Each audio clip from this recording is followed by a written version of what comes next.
Hello students. अगर आप यहाँ पर हैं तो निश्चित रूप से आपने ट्रिपल सी या ओ लेवल के लिए एडमिशन करवाया है। और अगर आपने ओ लेवल के लिए या ट्रिपल सी के लिए एडमिशन कराया है तो प्रारंभिक चीज़ तो ये है कि सबसे पहले हमको ये समझना है कि कंप्यूटर क्या चीज़ है। What is computer? ये सॉफ्टवेयर कोर्स है।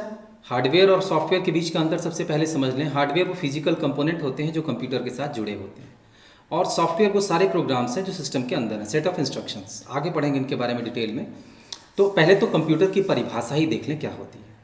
कंप्यूटर की परिभाषा होती है, computer is an electronic device which can take inputs, बाहर से इनपुट ले सकता है, प्रोसेस इट, उस पर काम कर सकता है, and give output in desired form. आपके जैसे इच्छित आउटपुट की आवश्यकता हो वैसा आउटपुट आपको देता है। लेकिन ध्यान देना होगा कि आपके जो भी आउटपुट होंगे वो सब डिपेंड करेंगे आपके दिए गए निर्देशों पर, क्योंकि बिना निर्देशों के कंप्यूटर आपका काम नहीं कर सकता। बच्चों की किताबों में आपने देखा होगा, कई सारी किताबों में फुल फॉर्म बता देता है उसका, या कई बच्चे पूछ देते हैं कि कंप्यूटर का फुल फॉर्म क्या होता है। तो इस बात को याद रखेंगे आप, कंप्यूटर का कोई फुल फॉर्म नहीं होता। नॉर्मली किताबों में लिखा था C for computer, O for common C for commonly, O for operating, M for machine, purposely used for technical and educational research. ये कंप्यूटर के हर शब्द से COMPUTER से एक एक डिफिनीशन, एक एक फुल फॉर्म निकलता है, जिससे कि एक डिफिनीशन बन जाती है। लेकिन ये डिफिनीशन कह सकते हैं इसको, लेकिन फुल फॉर्म नहीं कह सकते। कारण क्या है कि कंप्यूटर शब्द जो है ये एक ग्रीक शब्द कंप्यूट से आया है, जिसका मतलब है टू कैलकुलेट समथिंग, कुछ गणनाएं करना, और उसी से जाकर के बाद में कंप्यूटर बना। तो ये तो सामान्य परिभाषा हो गई कंप्यूटर की। आगे अगर हम चलें तो कंप्यूटर में क्या क्या चीज़ें हो सकती हैं। ये सामने जो डायग्राम देख रहे हैं आप, ये जो अलग अलग तरह के डायग्राम आपके सामने स्क्रीन पर दिखाई दे रहे हैं, आप देख रहे होंगे इसमें ये चीज़ जो है ये कीबोर्ड है, ये आपका स्पीकर है, ये CPU यूनिट है, ये मॉनिटर है, ये प्रिंटर है जो कि आउटपुट यूनिट का भाग है, तो ये आपका माउस है जो कि इनपुट यूनिट का भाग है। तो ये सब जो है ये अलग अलग यूनिट है। इसको सिस्टम, कंप्यूटर को सिस्टम क्यों, इन्हीं सब वजहों से कहते हैं। कंप्यूटर को सिस्टम क्यों कहते हैं? सिस्टम की परिभाषा होती है, systems are set of interconnecting bodies which are working together for achieving a specific goal. ये सारी इकाइयाँ, अलग अलग इकाइयाँ, कोई इनपुट इकाई है, कोई आउटपुट इकाई है, कोई प्रोसेसिंग यूनिट है, ये सब मिल करके काम कर रहे हैं किसी एक लक्ष्य को प्राप्त करने के लिए।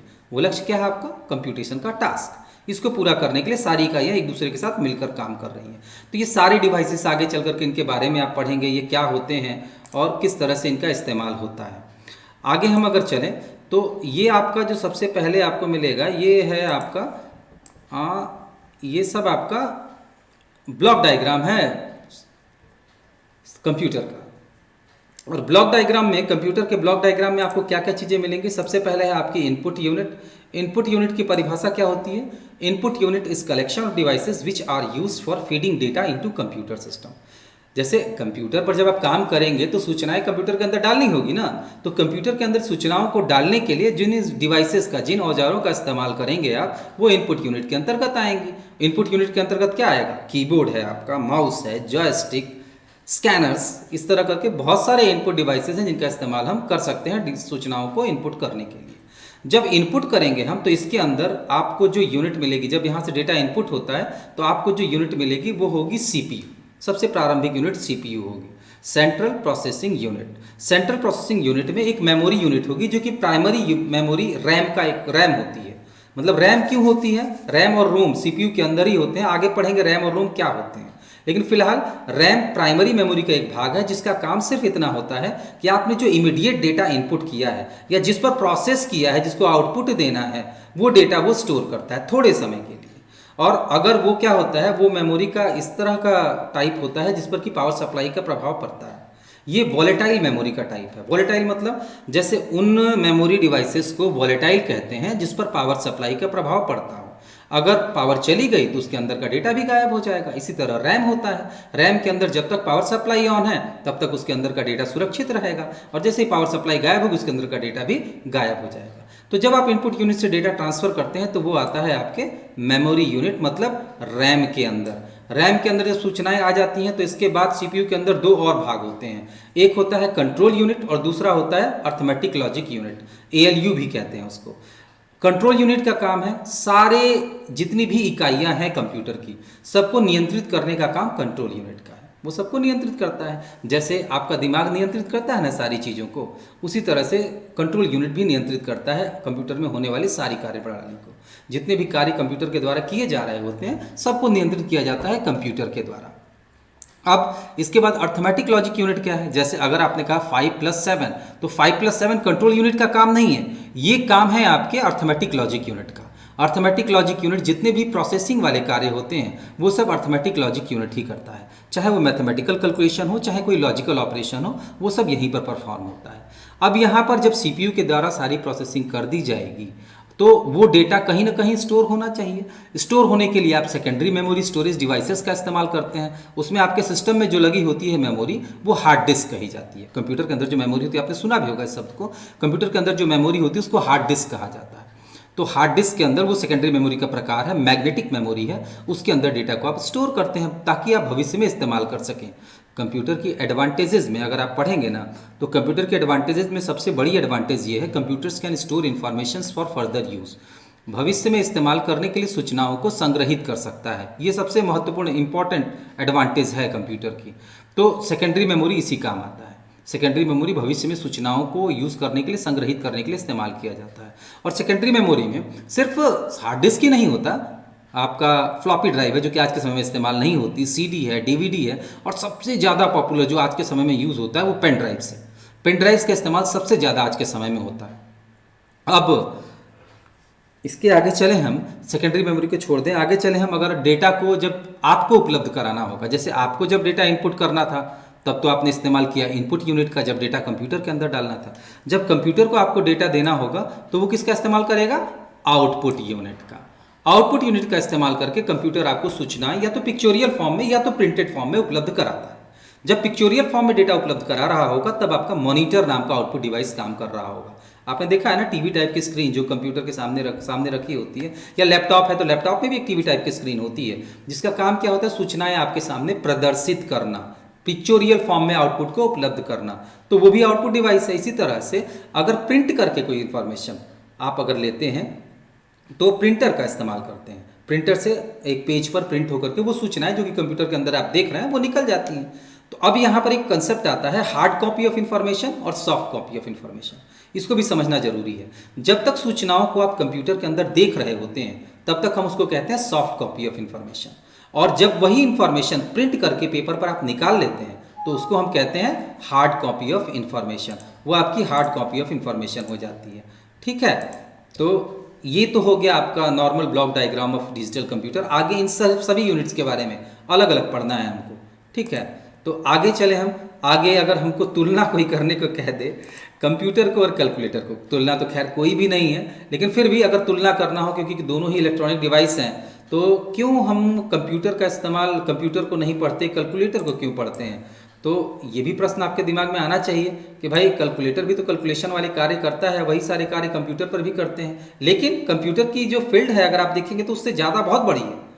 अब यहाँ पर अगर आप देखें, जैसे अगर कंपेरिजन किया हुआ है, complexity of operation, complexity of calculation, sorry, ये मॉडरेट है, मतलब बहुत ज़्यादा कॉम्प्लेक्स ऑपरेशन नहीं कर सकता, जबकि कंप्यूटर का हाई है। मेमोरी की अगर तुलना करें आप कैलकुलेटर की और कंप्यूटर की, तो कैलकुलेटर की काफ़ी कम होती है, भविष्य में स्टोर करने की क्षमता भी नहीं होती उसकी, जबकि कंप्यूटर की अनलिमिटेड कह सकते हैं आप। और अदर टास्क जैसे कैलकुलेशन हो गया, कैलकुलेशन तो कंप्यूटर कर सकता है, लेकिन इसके अलावा क्या कर सकता है? इसके अलावा कुछ नहीं कर सकता। लेकिन कंप्यूटर बहुत सारे कार्य कर सकता है। ये आपको बताने की जरूरत नहीं कौन कौन से कार्य कर सकता है, क्योंकि सारी फील्ड्स आप देख रहे हैं, कोई भी ऐसी फील्ड नहीं बची, चाहे रेलवे हो, एयरवेज हो, हॉस्पिटल्स हो, स्कूल्स हो, कॉलेज हो, कोई भी ऐसी कोई जगह नहीं बची जहाँ पर कंप्यूटर का इस्तेमाल हम नहीं करते आज के समय में। तो एप्लीकेशन एरिया भी काफ़ी कम है कैलकुलेटर के, सिर्फ कैलकुलेशन करने का काम आता है। इसके अलावा प्रोग्रामिंग लैंग्वेज का कंसेप्ट कैलकुलेटर में तो एकदम ही नहीं है, लेकिन कंप्यूटर में इस तरह की बहुत सारी प्रोग्रामिंग लैंग्वेज है जिसका इस्तेमाल करके आप अलग अलग तरह के प्रोग्राम्स बना सकते हैं, और आगे वो आपके बड़े काम आते हैं। आगे जब पढ़ेंगे आप प्रोग्रामिंग लैंग्वेज ना, थर्ड पेपर आपको पढ़ना, अगर आप ओ लेवल के स्टूडेंट हैं तो थर्ड पेपर आपको पाइथन पढ़ना बहुत मज़ा आने वाला है। बहुत ही अच्छी प्रोग्रामिंग लैंग्वेज है, सी से काफ़ी अच्छी है।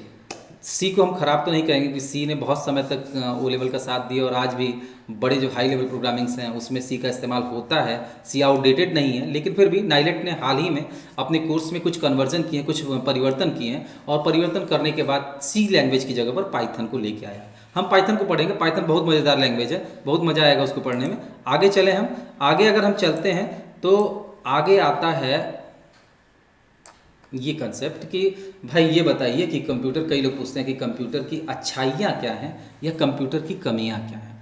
अच्छाइयाँ अगर आप देखने जाए तो बहुत सारी हैं। स्पीड, रिलायबिलिटी, कंसिस्टेंसी, स्टोरेज की क्षमता, computer can be used for communication purpose, और इस तरह के बहुत सारी अच्छाइयाँ हैं। Computers can be used in hospitals, computers can be used in school and colleges for education purpose. ऐसे अगर आप लिखना शुरू करें एडवांटेजेस कंप्यूटर की ना, तो बहुत सारी हो जाएगी। लेकिन अब सबसे महत्वपूर्ण चीज़ जो होती है वो होती है इसकी डिसएडवांटेजेस।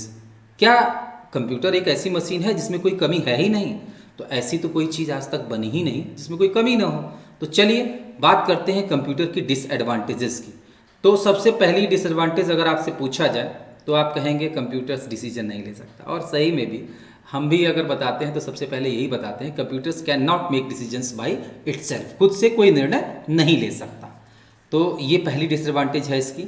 नो इमोशंस, इसके पास कोई इमोशंस नहीं होते। इमोशंस नहीं होते। अगर आप कंप्यूटर का इस्तेमाल करके कोई गलत कार्य भी कर रहे होंगे तो कंप्यूटर आपको रोकेगा नहीं उस काम को करने के लिए, वो आपको करने देगा। आप नकली नोट भी छाप रहे होंगे तो भी वो आपको नहीं रोकेगा, बशर्ते वो आपका है तो आपका कंप्यूटर, लेकिन वो आपको फिर भी नहीं रोकेगा क्योंकि उसमें कोई इमोशन नहीं होते।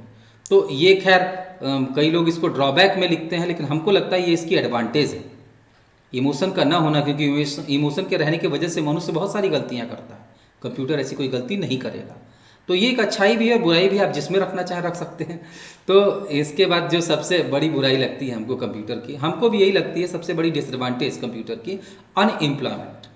कंप्यूटर्स के आने की वजह से अनएम्प्लॉयमेंट की समस्या बहुत बढ़ी है। क्यों बढ़ी है?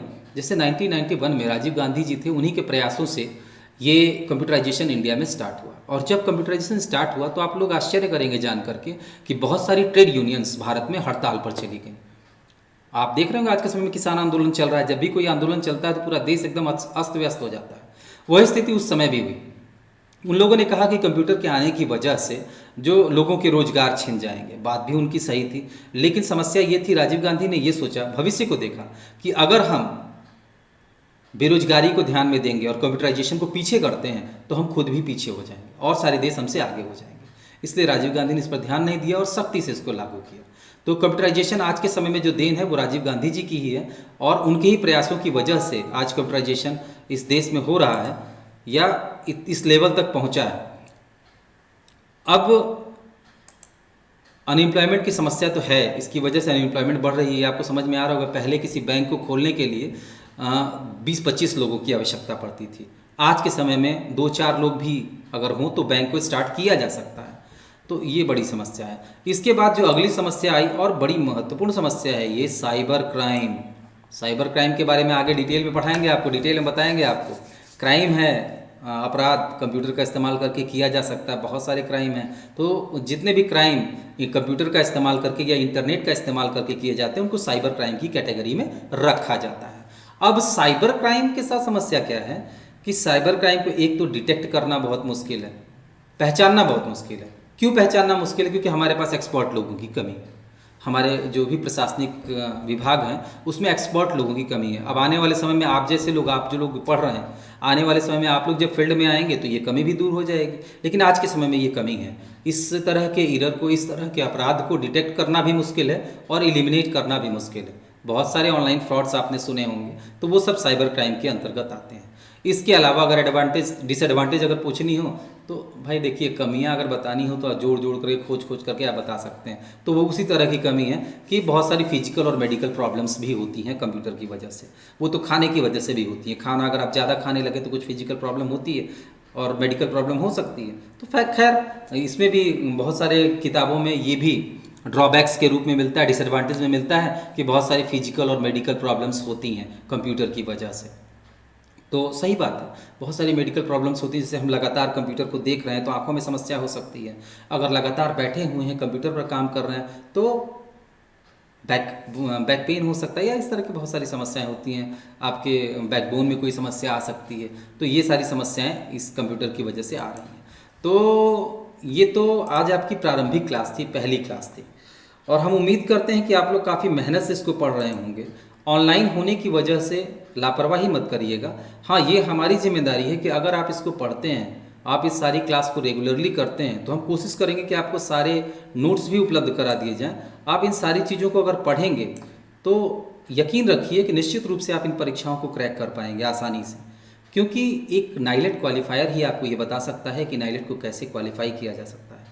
और हम ओ लेवल, ए लेवल, बी लेवल क्वालिफाइड हैं, एमसीए किया है हमने, एमएससी आईटी है, एमटेक है आईटी में। उम्मीद है आप जो भी प्रश्न पूछेंगे उसका जवाब आपको दिया जा सकेगा। वेबसाइट पर एक प्रश्न पूछने के लिए लिंक भी दिया गया है, आप वहां क्लिक करके अपने प्रश्नों को दे सकते हैं। जब भी आप अपने प्रश्नों को लिखेंगे, आपका जवाब 24 घंटे के अंदर आपको मिल जाएगा। और नोट्स भी आपको उपलब्ध होते रहेंगे ऐप के माध्यम से या किसी और माध्यम से, जो भी माध्यम होगा भविष्य में आपको बताया जाएगा। फिलहाल आपको बहुत सारी शुभकामनाएं, हमारे साथ जुड़े रहिए अगर आपको इस परीक्षा को पास करना है तो, क्योंकि ये हम आपको यकीन दिलाते हैं, हम आपको इस परीक्षा को आपके लिए इतना आसान बना देंगे कि आपके लिए हंसते खेलते आप इस परीक्षा को पास हो जाएंगे। Thank you. जय हिंद।